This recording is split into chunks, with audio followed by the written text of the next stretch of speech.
so it's a bit messy here.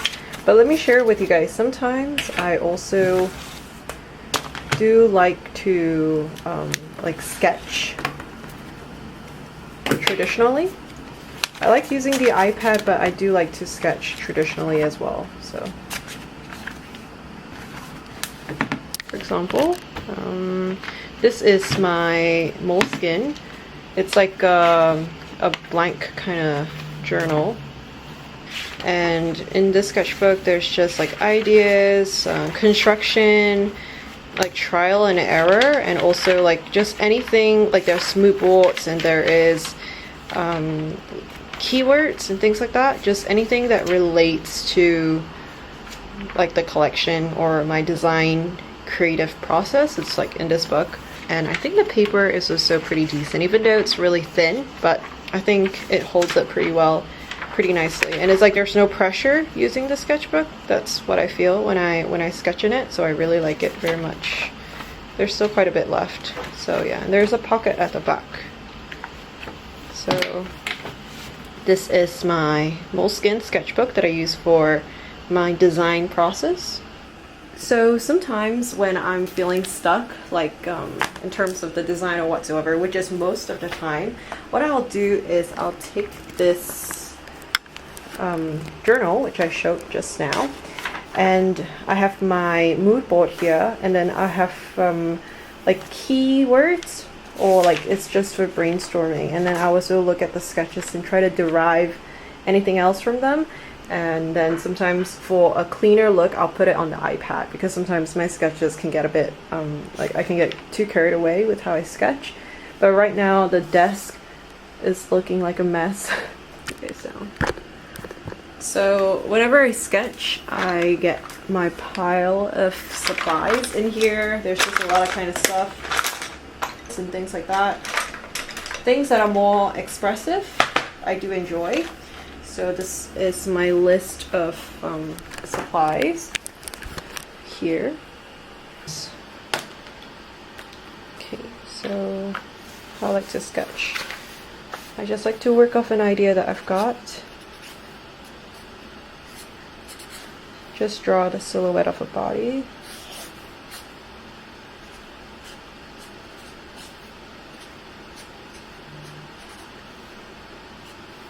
Okay, and then, yeah. Sorry, it's a bit hard to do it with one hand. I'm gonna pick the supplies that are easy.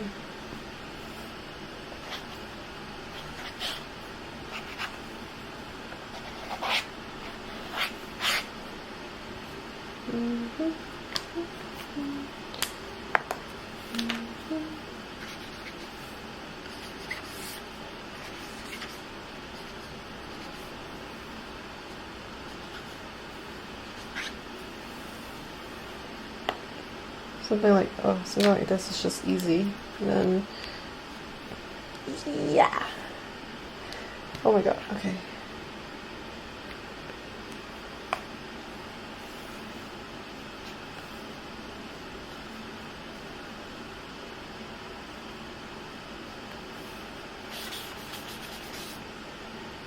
I like really expressive sketches like this for illustrations usually. This one, this is a bit hard to open with. I forgot how this opens up. Okay, so just one of the concepts. And I will also, like, as I'm sketching, I would also think of the fabrics that I have, because obviously I'll make it with the fabric that I've got. So, and then sometimes I'll write down keywords and things like this, whatever I think of at the moment.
And sometimes if you like the idea that you've sketched, then I would start to think of the construction, like how would the technical flats look like. A lot of this kind of like trial and error kind of creative process. Okay, so I want to draft this piece right here. So I need to think of the construction. So basically, I don't really like, you could draw a technical flat, that definitely helps, but I do, I guess, but mine is not really like perfect. Mine is just kind of understanding and thinking, you know, how am I gonna break it down, you know. So I think the front, because this is the back, right? It's the back, so this has got to be the front. You should have a back and a frontal view, both in illustration form and also in a technical drawing form, because it is a little bit different. So for example, if the front is to be like this, I kind of want this to be a hidden placket. I've actually already drafted a hidden placket shirt dress over here.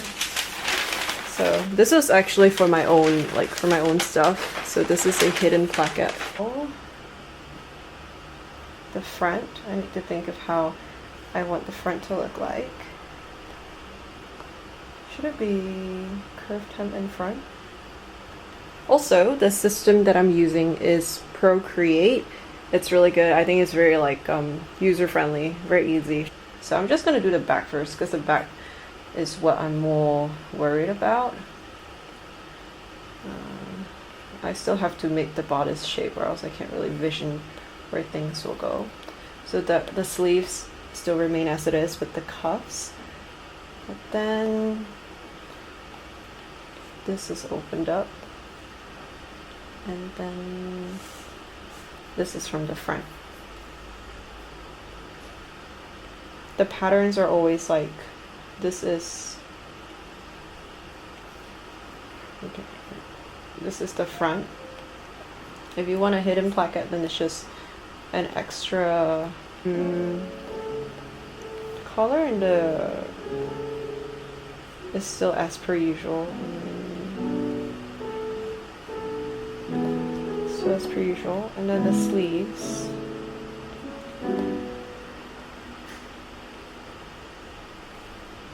It's just like this, right?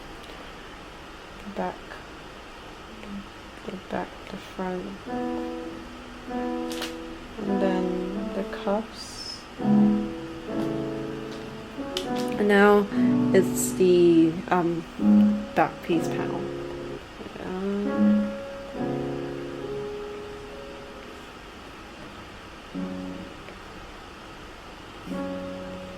Okay, so this is how the back piece is usually kind of like. Collar goes here, like this. This goes to the front. So that means the piece is kind of looking like that, probably. Now how am I going to finish? Then you have to start thinking of the finishes. So you have to start thinking of how you're going to finish this seam, because this part won't be, you know, sewn to anything. That's where it goes. So the probable design aspect of this piece would be that you have to add some sort of a belt at the back or something like that, like a belt to the back. That's just what I'm trying to kind of get at. So then I think this can just remain as this piece, like this, like a shoulder blade piece. And then maybe to the front, you need that belt, right? So it's just, you need a belt. So kind of this is how I construct the piece. Okay, so since that is what we're trying to construct, I already got a shirt pattern going on and I like the fit of it. I'm gonna probably wear the shirt and show you guys how it looks like on me. I like the fitting of that one, so I'm just gonna take the bodice from that and then I adjust it from there on. But that one, there was a yoke, so this is the yoke. So that means the piece was, so yeah, this is the yoke, was removed from that piece. So I'm gonna have to fix that so I could retrace it. And the paper I like to use usually if I'm like tracing things is this one that I got from Shopee. I think this is like one of the better paper. And whenever you do patterns, what you wish for is, I think you should always get a transparent paper, and also something that is called in Chinese it's called 牛皮纸, which is like leather paper. It looks like this. This is like leather paper, just because this is great for, especially when you get a thicker grammage. I have 2 grammages, so if you get the thicker one, you can make patterns like this. So it becomes very sturdy. You know, it's a lot sturdier, and it won't like it won't break like this kind of paper does. I'm gonna retrace this pattern because I need to cut out, because this is the neckline, right? This is where the neckline ends. So I kind of want it to be like that, like a shoulder blade. So I'm just gonna trace this over, and then I'm gonna make a new pattern from that. And I think the front I can just use as it is. Okay, so I've got my pen. Where's my ruler?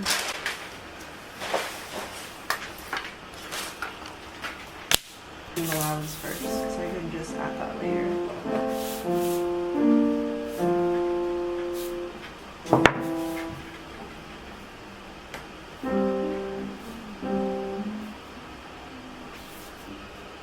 So 3 inches here, and then only going down about 1 inch. 1 inch and a half. I feel like 1 inch is enough. We're gonna need this.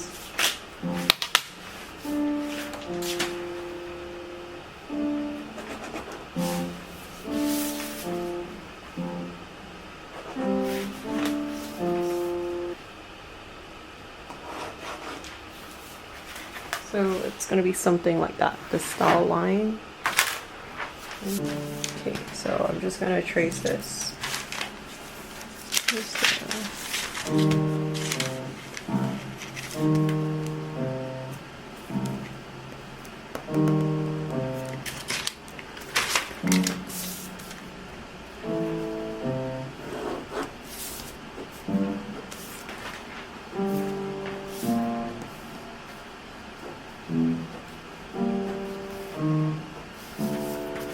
I think it could take the double fold, that's what I'm thinking, because the shirt hem will be double fold as well. The sides I'll probably finish with like a bias tape or something, and yeah. So right now I'm just going to cut out the pattern.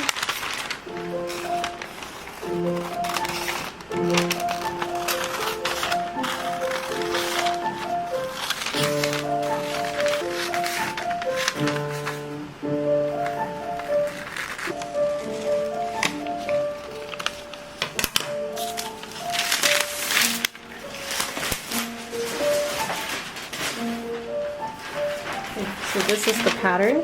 So I just consulted my mom. I've got these 2 fabrics. So let me just search what they are. This is, let me see the composition. It's probably, yeah, so this is the fabric. It's this one. And I also have it in black, but I think the black one, the hand feel is different. So I think the black is another version. This is the Sorbana silk. This one is the Columbia silk. Got it ironed out. Okay. So you want to keep the patterns that are unfold on this side of on the unfold side of the fabric. So things like this could go to the very side. But today, because the back piece is split, so there's not much like, you know, like you could just use whatever. But I'll just keep these pieces for the areas here. So, okay, let me see if this one turns up well. Just gonna test it on a little bit of fabric. Yeah, okay, turns out well. We're gonna use this color. Start from the side seam. And also it's getting a bit dark. It's gonna rain soon, so because when it rains it's very hard for me to film because I don't have like lights at home. like, I mean like artificial lights. So all right, done with that one. On to the next. I'm gonna use my fabric cutting scissor and let's cut the pieces.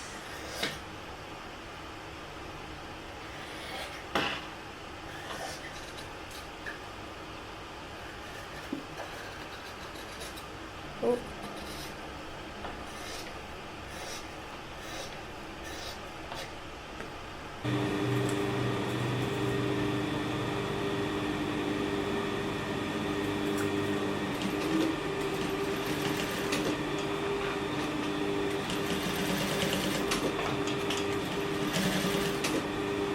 I'm just gonna finish this part. There's only this part left really, and I think I'll be done for today at least. Kind of don't want to do anything else. I'm a bit tired. Like I already had and drafted everything, so I feel like just gonna take a break for today and then come back to this next week.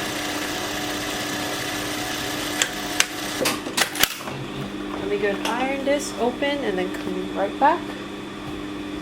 Okay, so I ironed this area already, so we're gonna, oh my god. So let's put that under there.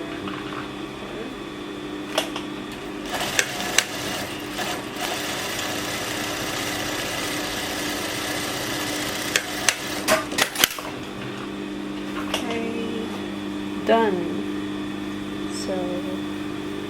Well, I've completed the sleeves. The sleeves are here. I think the last thing that's left is just to attach the sleeves and also to finish the hem.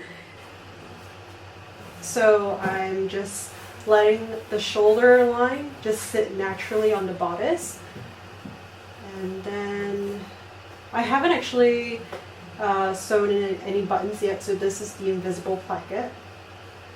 So when you wear it, it's just gonna look like. And then this is the back. So the back is open, like the sketch, and it's just missing the sleeves. You just match the sleeves to the bodice right now.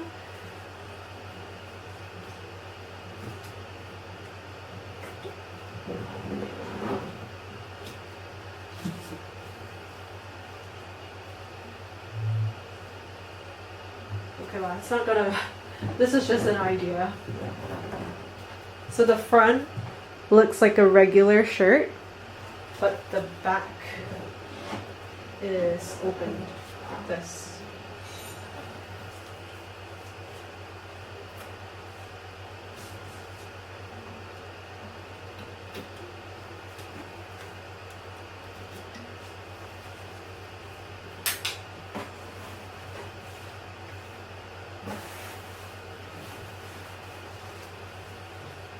Okay, so for the armholes, I usually like to pin it first just because it's quite easy to just not make a nice finishing for the armholes. So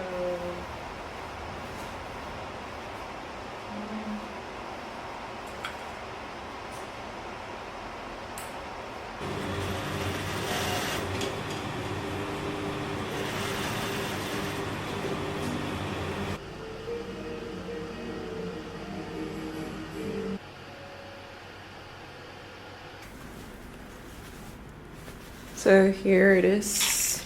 It's right now it's morning before I'm going out for breakfast with my dad. So I'm just gonna sew the buttons on first. Just need a needle, thread, and I think I'm just gonna be using, I won't be using the mother of pearl ones. I'm just gonna be using the regular kind, just because this shirt is also not like exposed, like the placket is not exposed. So I think I'm just gonna give it some shell buttons, and I think that's kind of good enough.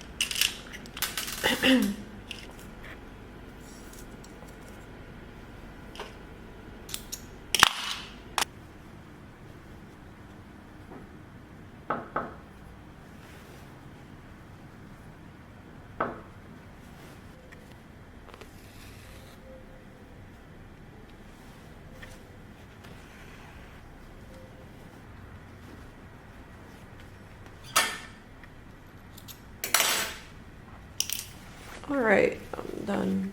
So got all the buttons on. So this is just the finished product. It's originally long sleeves, so it's hidden placket and then long sleeves with a cuff, and then the back detailing just looks like this with the like an open back and then straps just to hold the shirt, because the thing is if you do without this then the shirt will just be flying forward, you know. And I'm just wearing a skirt that I made previously, so this kind of sits pretty nicely. I brought the shoulder line to the front so it sits better on my shoulders, and I have slightly sloped shoulders. And this is it long sleeve. It's originally long sleeves, but I feel like long sleeves make it look pretty serious, and I feel like it looks better with maybe like long pants. But I do like to wear it past my, I like to roll the sleeves past my elbows. I think it looks better like that.